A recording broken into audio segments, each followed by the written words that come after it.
Hi Geminis, this week we are having our first week of Mercury Retrograde, and that's the first one of 2022. So your ruling planet is Mercury, so you are typically very influenced by Mercury Retrograde. We have them 3 times a year, and it's a time when, typically we have to slow down because our thoughts and our communication, the things ruled by Mercury, also travel, they might get interrupted, slowed down, changed at the last minute perhaps. There might be some kind of lack of clarity, and also not being able to speak properly. That is a Mercury retrograde thing. So for you in particular, guys, this is going to fall in your 9th house.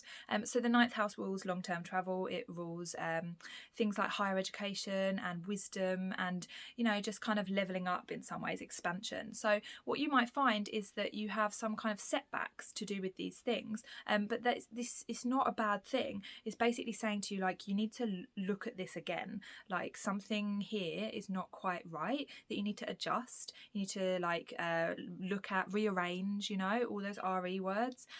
It's really about looking at things closely, being very detail orientated, making sure you're ticking off a box and you're really going through things with a fine-tooth comb.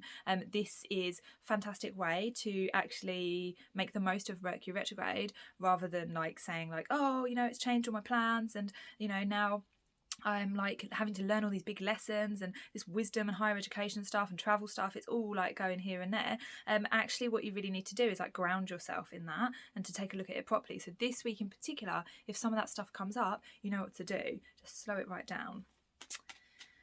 So, a couple of cards for your first week of Mercury retrograde.